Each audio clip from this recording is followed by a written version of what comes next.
Hi friends, जैसा कि आप जान रहे हैं कि बीपीएससी 60वीं से 62वीं का डेट फिक्स हो गया है। ऑफिशियल डेट अब आ गया है। कमर कसने की तैयारी कर लीजिए। 12 फरवरी को है। सबसे पहले एक बार मतलब ये एग्ज़ाम जान ही रहे हैं, इस पैटर्न में पहली बार हो रहा है। सिलेबस चेंज हुआ है मेंस का और प्रीलिम्स में भी कुछ बदलाव हुए हैं। जैसा कि आप जान रहे हैं, केवल 10 गुना रिजल्ट दिया जाएगा। अन्य वर्षों की तुलना में इस वर्ष जो प्रीलिम्स है वो काफ़ी टफ होने जा रहा है। तकरीबन जो अगर 10 गुने की बात करें तो लगभग 6500 रिजल्ट होंगे। ऊपर से 35% गर्ल्स रिजर्वेशन भी है, तो लड़कों के लिए एक अलग से अतिरिक्त चुनौती। उसी संदर्भ में बीपीएससी प्राथमिक परीक्षा के बारे में एक चर्चा, पेपर एनालिसिस किया जा रहा है यहाँ पे।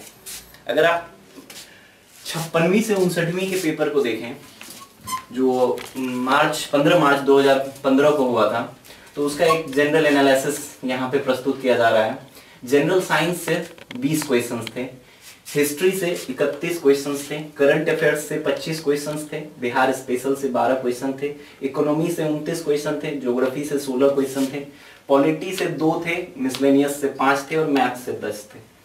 मैथ्स जो कि इस बार भी फिक्स रहेगा प्राथमिक परीक्षा में, हालांकि परीक्षा के प्रारूप में कोई बदलाव नहीं किया गया है, इसलिए आप अगर देखें तो मैथ्स 10 क्वेश्चन इस बार भी रहेगा ही। पेपर मोर और लेस इसी टाइप का रहेगा। हाँ, एक सेक्शन जो हमें थोड़ा सा पैनिक कर सकता है, जो पिछले साल पॉलिटी की बात करें तो केवल 2 क्वेश्चन पूछा गया था। इस साल हालांकि ऐसा होना नहीं चाहिए, वैसे भी ये आयोग पे छोड़ देते हैं। हम अपनी तैयारी को संपूर्ण बनाते हैं, एक एक पेपर, एक एक टॉपिक को एनालिसिस अच्छे से तैयार करके जाना चाहिए, क्योंकि कट ऑफ कुछ भी कहा नहीं जा सकता। एग्जाम से पहले आप कोई भी गेसिंग फेल हो सकती है, इसलिए इसी हिसाब से तैयारी की जानी चाहिए।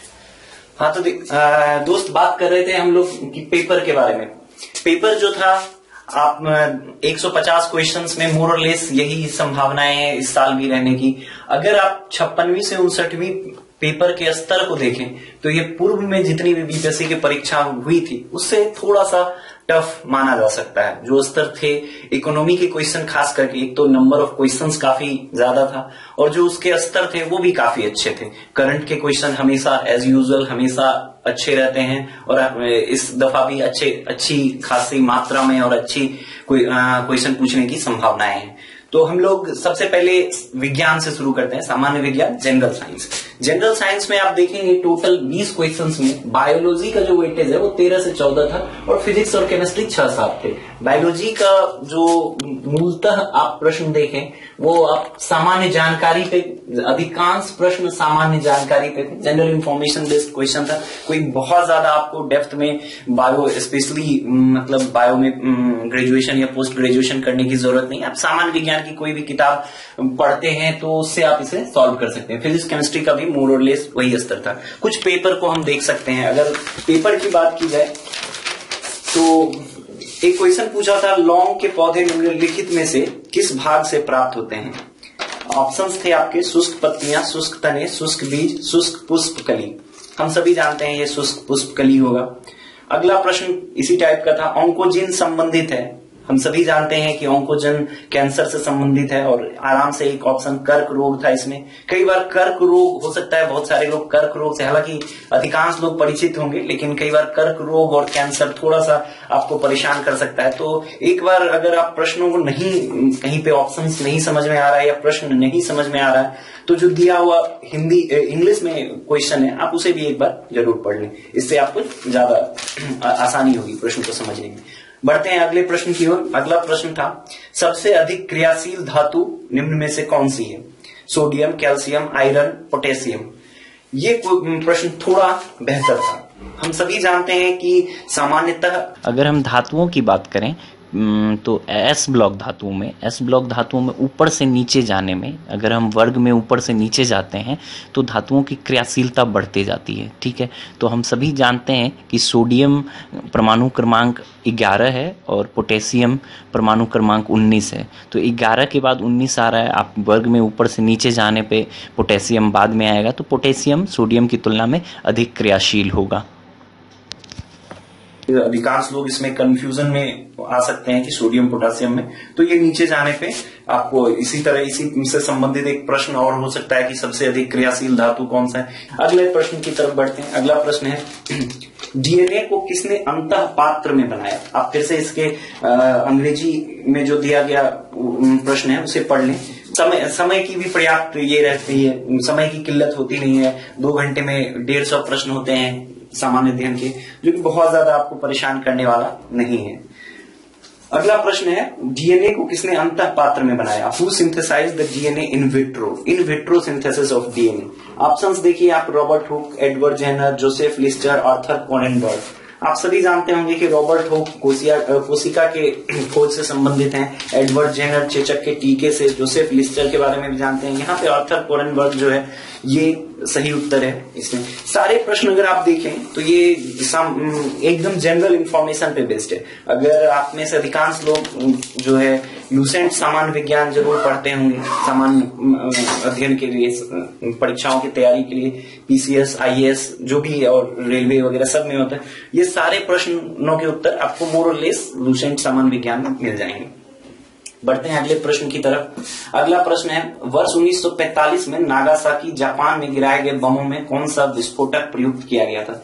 पूरी तरह से आप इसे विज्ञान नहीं कह सकते हैं, ये आपसे जनरल इंफॉर्मेशन पूछ रहा था। नो डाउट ये आपसे संबंधित है एटम बम से, एटॉमिक स्ट्रक्चर से संबंधित है, रेडियो एटॉमिक स्ट्रक्चर से संबंधित है, लेकिन इसको आप जनरल इंफॉर्मेशन से, इसमें कोई भी आपसे ऐसा नहीं है कि आपसे पूछ रहा है कि एटॉमिक स्ट्रक्चर और न्यूक्लियर केमिस्ट्री या न्यूक्लियर फिजिक्स से संबंधित कोई थ्योरी पूछ रहा है। जनरल इंफॉर्मेशन है कि कौन सा मतलब प्रयुक्त हुआ था। Uranium, plutonium, potassium, sodium. Potassium sodium तो होगा नहीं, बचता है प्लूटोनियम और यूरेनियम। हम सभी जान रहे हैं, अगर थोड़ा सा आईक्यू लगा के आप इसको प्रश्न को सॉल्व करते तो ऐसे भी आसानी से बना सकते हैं, क्योंकि यूरेनियम सामान्यतः परमाणु बमों में प्रयुक्त होता है, लेकिन प्लूटोनियम यहाँ पे प्रयुक्त हुआ था और इसका उत्तर प्लूटोनियम जाएगा। अगला प्रश्न बनता है, बढ़ते हैं अगले प्रश्न की तरफ। वैज्ञानिक जिन्होंने सर्वप्रथम खोज की कि पृथ्वी सूर्य के चारों ओर घूमती है थे, सभी जानते हैं। इसमें न्यूटन, डाल्टन, आइंस्टीन और कॉपरनिकस ऑप्शन जाएगा।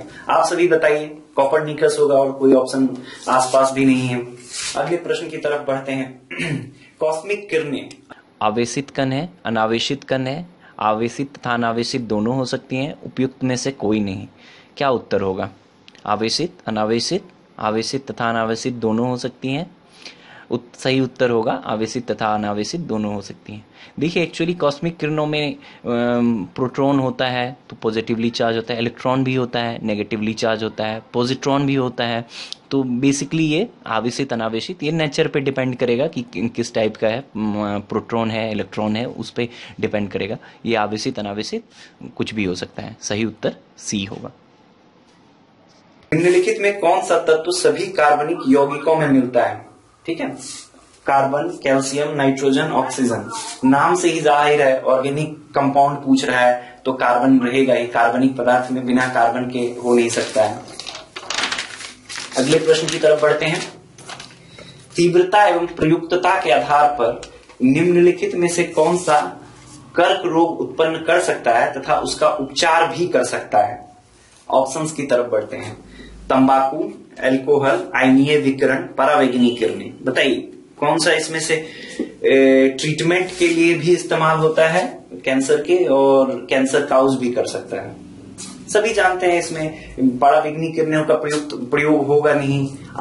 अल्कोहल कभी भी ट्रीटमेंट के लिए तो इस्तेमाल हो नहीं सकता है। अल्कोहल कैंसर काउज कर सकता है। जो टोबैको, तंबाकू है वो भी कैंसर काउज कर सकता है। परावैंगनी किरणें जो है वो आपको कैंसर काउज कर सकती है, पर उसका ट्रीटमेंट में इसका इस्तेमाल नहीं होता। आयनीय विकिरण जो है वो इसका सही उत्तर होगा।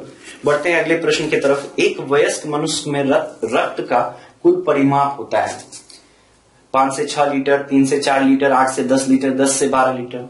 बहुत ही आसान प्रश्न है, सभी जानते हैं 5 से 6 लीटर। अगला प्रश्न, टाइफाइड तथा कॉलेरा विशिष्ट उदाहरण है। संक्रामक रोगों का, वायुजन्य रोगों का, जलजन्य रोगों का, उपरोक्त में से कोई नहीं। देखिए इसमें से जो दूसरा ऑप्शन है वायुजन्य रोग, ये तो ऐसे ही बाहर कर देंगे आप लोग, नहीं आएगा। बचता है संक्रामक रोग और जलजन्य रोग। नो डाउट संक्रामक है, लेकिन जो टाइफाइड जो है संक्रामक मानेंगे आप? नहीं, टाइफाइड को संक्रामक नहीं माना जा सकता है। ये जलजन्य रोग होंगे, ये दोनों जलजन्य रोग होंगे। अगले प्रश्न की तरफ बढ़ते हैं। यकृत एवं मांसपेशियों में ऊर्जा जमा होती है कार्बोहाइड्रेट के रूप में, वसा के रूप में, प्रोटीन के रूप में, ग्लाइकोजेन के रूप में। सही उत्तर ग्लाइकोजेन।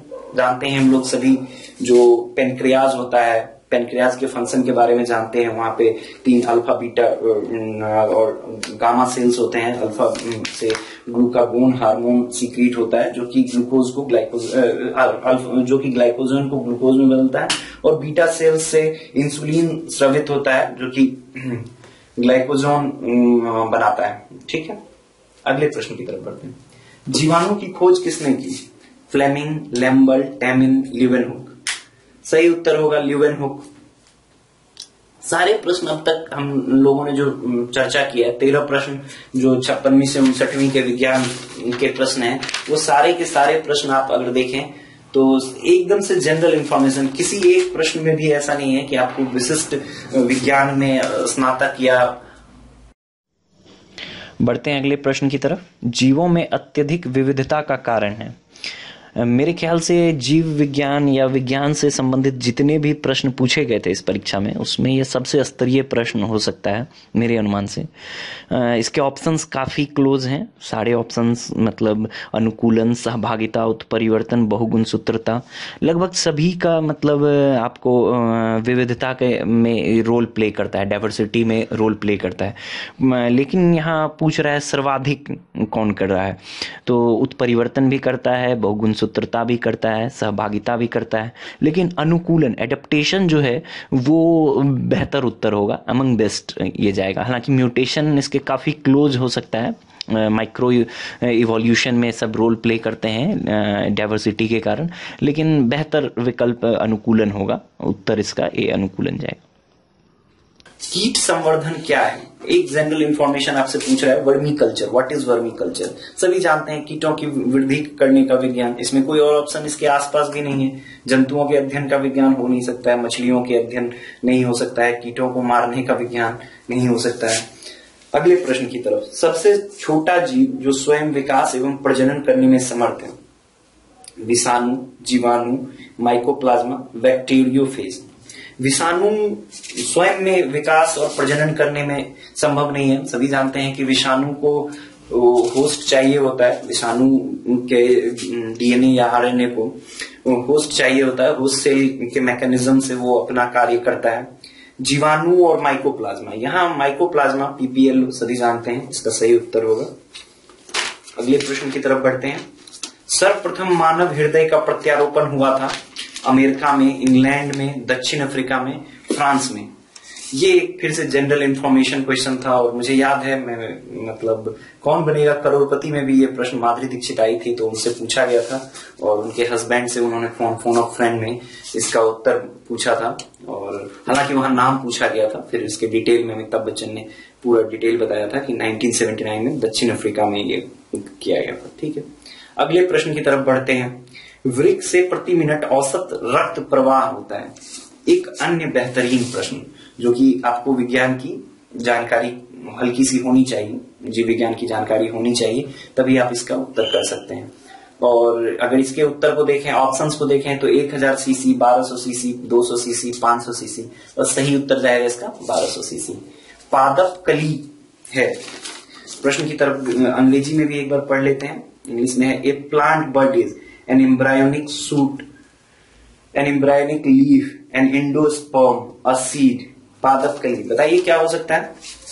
यह एक भ्रूण पोष होता है, एंडोस्पर्म होता है। अगले प्रश्न की तरफ बढ़ते हैं। सिगरेट लाइटर में निम्नलिखित में कौन सी गैस प्रयुक्त होती है? Butane, methane, propane, रेडन। रेडन हो नहीं सकता है। आप सही उत्तर बताइए। सभी जानते हैं हम सभी, ब्यूटेन होता है। एलपीजी में भी ब्यूटेन, आइसोब्यूटेन का प्रयोग होता है। तो इस तरह हमने पूरे 20 प्रश्न जो 56वीं से 59वीं में बीपीएससी में पूछे गए थे, उनका एक सामान्य विश्लेषण प्रस्तुत किया। इससे हमें ये पता चलता है कि प्रश्नों का स्तर कैसा है, हमें किस स्तर की तैयारी करनी चाहिए। मेरे हिसाब से जहां तक मैं समझ सकता हूं, मेरा एक सजेशन होगा आप सभी लोगों से कि जी जो लूसेंट की सामान्य विज्ञान की पुस्तक आती है, या अगर उतना नहीं कर पाए तो कम से कम लूसेंट की जो सामान्य ज्ञान की पुस्तक आती है उसके जीव विज्ञान खंड को पूरी तरह से कंठाग्र कर ले।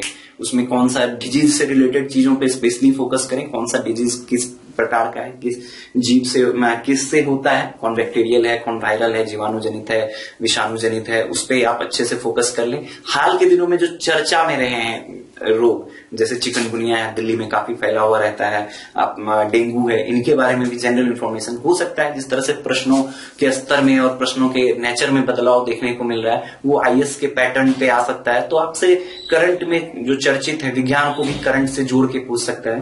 तो आप इस तरह से तैयारी कर लें, थोड़े करंट से अवगत रहें, और सामान्य विज्ञान अगर संभव हो तो लूसेंट सामान्य विज्ञान की जीव विज्ञान खंड को पूरी तरह से तैयार करें। अगर नहीं पॉसिबल है इतने जल्दी, समय चूंकि काफी कम है, इफेक्टिवली आपके पास 1.5 महीने बच रहे हैं अब से अगर बात करें तो। आज की भी अगर बात करें तो आज आपको 24 तारीख हो गया, क्रिसमस आने वाला है, आपके पास 1.5 महीने हैं। 1.5 महीने में आप जम के तैयारी करिए। Wish you all the best. अगले खंड में हम लोग चर्चा करेंगे इतिहास विषय पर। Best of luck.